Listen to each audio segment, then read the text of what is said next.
Coba kalian perhatiin, jemaah haji Malaysia ketika di Tanah Suci, mereka itu kelihatan rapi banget, tertib atau bahkan nggak ada sama sekali kasus terlantar atau kelaparan.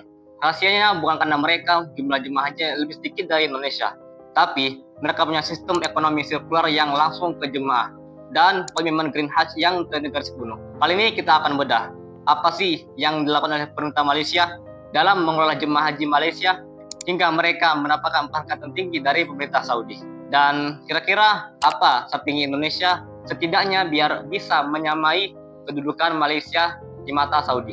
Kita masuk chapter 1, The Sovereign Ecosystem. Kita mulai dari penelitian dulu. Malaysia punya lembaga khusus dalam mengelola keuangan jemaah haji yang disebut Lembaga Tabung Haji. Lembaga ini sebenarnya sudah berdiri sejak tahun 1963 dan tugasnya bukan cuma untuk tempat simpanan keuangan jemaah, tapi perannya lebih dari apa yang kita pikirkan. Nah, yang nonton video ini, coba komen di bawah deh. Kalau kalian daftar haji, kalian naruh uang di bank mana dan apa imbal hasilnya ketika kalian mau berangkat. Nah, lembaga tabung haji ini bertindak sebagai Islamic Investment House raksasa, di mana duit jemaah nggak didiamin di sana, tapi langsung diputar ke ekosistem bisnis global.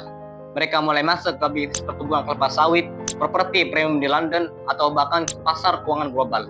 Hasil investasinya bahkan dikembalikan kepada jemaah dalam bentuk hibah atau bonus tabungan. Dan simpelnya, sejak hari pertama jemaah mendaftarkan diri dan mencetak uang ke lembaga tabung haji, mereka secara gak langsung masuk ke ekosistem bisnis global yang dikelola secara profesional. Gampangnya aja nih, kalau ada jemaah haji yang daftar tahun ini, lalu dia menyetor uang ke bank atau lembaga tabung haji sebesar Rp10.000, kalau misalkan dia berangkat di tahun 2036, mungkin duit yang dia dapat bisa Rp15.000 atau bahkan bisa lebih.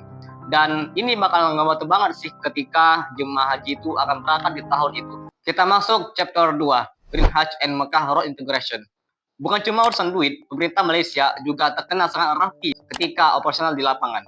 Ya, negara mereka termasuk salah satu pionir dalam memanfaatkan program Mecca Road dari pemerintah Saudi. Yang udah pernah haji, coba komen ya di bawah. Kalau kalian landing di Jeddah atau Madinah, berapa lama kalian antri imigrasi dan nunggu bagasi? Pasti lama dan capek kan? Nah, di Malaysia, seluruh proses dimulai dari imigrasi Saudi, pengecekan paspor, atau bahkan scanning sidik jari dan wajah sudah dilakukan di Bandara Kuala Lumpur. Impactnya, ketika jemaah sudah tiba di Jeddah atau Madinah, mereka langsung naik bus dan koper mereka pun langsung dibawa sampai di depan hotel. Ya, meskipun kita sendiri Indonesia sudah diterapkan Mecca Road sebanyak 4 embarkasi, namun dengan kuota haji kita yang sangat besar tiap tahunnya, tampaknya sangat kurang dan memang perlu perbaikan lagi. Nggak stop sampai di situ, pemerintah Malaysia juga menganjurkan atau mengedukasi jemaah hajinya untuk mengurangi penggunaan plastik sekali pakai ketika di Mina. Dan yang paling hebatnya lagi dari Indonesia, Malaysia menggunakan teknologi gelang pintar yang dipasang di setiap jemaah. Ini gunanya nanti untuk mendeteksi lokasi medis jemaah secara real time. Pemerintah Indonesia, apalagi Kementerian Haji, harus melihat potensi ini agar kita bisa meniru apa yang dilakukan oleh Malaysia. Kita masuk chapter 3, Financial Multiplier. Nah, sekarang kita masuk ke bagian intinya. Gimana sih matematika di balik subsidi jemaah haji Malaysia? Gua akan kasih analogi sederhana. Misalnya nih, ada sebuah tiket konser berharga Rp30.000. Kalau misalkan tiket ini dibeli oleh anak SD, pasti mahal dan mereka nggak akan mampu dan mau belinya.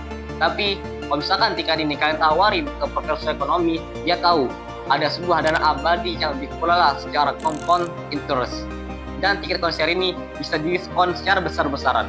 Nah, begitulah Malaysia. Mereka menggunakan sistem ini dan membagi kelompok jemaah per klaster ekonomi.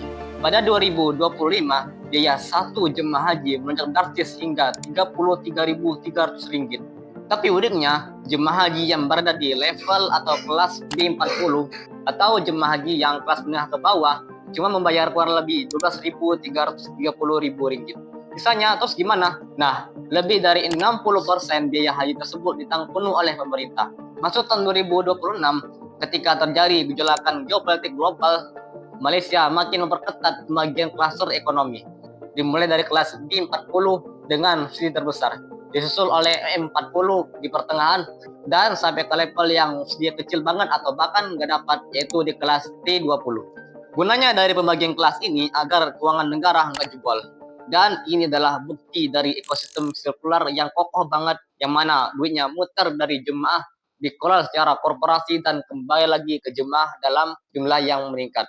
Kita masuk chapter 4, The Dark Side. Tapi, di mana ada sistem yang kelihatan sempurna, pasti ada aja biaya yang harus dibayar secara mahal. Meskipun jemaah haji Malaysia dimanjakan oleh segi yang terlalu murah dan fasilitas yang mewah, masalah terbesar mereka sekarang ini adalah waktu tunggu antrian. Bayangin, kalau sedinya murah, pasti banyak dong orang yang daftar haji ketika masa kecil atau bahkan masih bayi. Dan dampaknya saat ini, total masa tunggu jemaah haji Malaysia itu diperkirakan mencapai 148 tahun. Bayangin, masa tunggu selama itu, ya mungkin gak ada lagi manusia sekarang yang hidup selama itu. Mungkin ada yang nanya, kalau gitu berarti jemaah haji Merak tahun ini udah nunggu selama itu. Ya jawabannya enggak juga. Maksud 148 tahun ini itu adalah estimasi waktu tunggu antrian. Apalagi total daftar haji Malaysia tahun ini udah mencapai 2,5 juta jemaah. Tahun ini aja ada sekitar 31.600 jemaah yang berangkat dari Malaysia.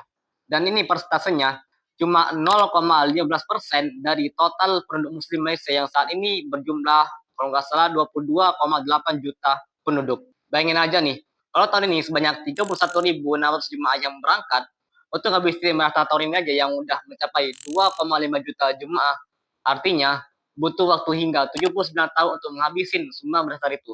Belum lagi kalau di tahun-tahun berikutnya, daftar melonjak drastis atau bahkan 2 kali lipat. Meskipun ya ini cuma estimasi waktu tunggu antrian, tapi ini adalah kegagalan sistemik dari segi yang terlalu murah bagi jemaah haji Malaysia. Lembaga tabung haji terjebak dalam prosesnya sendiri, ya ibaratnya orang yang punya rumah dan sekitar halaman rumahnya itu bersih, tapi di dalamnya ada binatang buas yang mereka gak siap ketika dia menerkam. Biaya haji yang terlalu murah membuat beban fiskal dalam jangka panjang menjadi rapuh, dan ini juga nantinya bisa jadi bom waktu bagi mereka kalau suatu waktu pasar saham global merosot drastis. Kita masuk chapter 5, strategi Indonesia. Sekarang pertanyaannya, gimana caranya kita Indonesia sebagai kota haji terbesar di dunia, mungkin kita punya tantangan yang nggak dimiliki oleh Malaysia. Gimana cara agar kita bisa menyalip kerapian Malaysia dalam pengelolaan jemaah haji dan mendapatkan penghargaan Lifetime Award dari Saudi? Ya meskipun ini nggak semudah balikan tangan, tapi setidaknya ada beberapa solusi. Solusi pertama adalah ada di tangan BPKH kita. BPKH kita harus meniru Malaysia cara mengelola keuangan jemaah haji. BPKH nggak boleh terlalu nyaman yang cuma naruh duit jemaah di surat berharga syariah negara atau SBSN dan deposit tabungan yang returnnya mungkin kecil banget dan nggak nyampe 5% per tahunnya. Lihat lembaga tabung haji, tadi kita udah bahas di chapter 1, mereka langsung investasikan ke sektor properti premium, perkebunan sawit, atau bahkan juga ke pasar keuangan global. Nah, Indonesia bisa membeli atau menyewa hotel jangka panjang di Mekah, Madinah, dan selain itu bisa juga dengan menguasai ekosistem catering dan transportasi di sana. Kalau misalkan aset di Saudi milik Indonesia, mungkin kita nggak akan lagi dilirik oleh vendor lokal Saudi dan mungkin biaya haji bisa lebih murah di tahun-tahun berikutnya. Solusi kedua adalah pada aplikasi Hiscohat. Kita juga sih harus mengakui keunggulan aplikasi jari milik Malaysia dalam mengatur jemaah haji. Seluruh proses mulai dari cek nomor antrian, pembayaran cicilan, rekam medis, atau bahkan juga manasik digital harus dilakukan jemaah 5 tahun sebelum keberangkatan. Kita nih harus menstandarisasi kedisiplinan jemaah lewat edukasi masif, bukan cuma persiapan beberapa minggu sebelum terbang.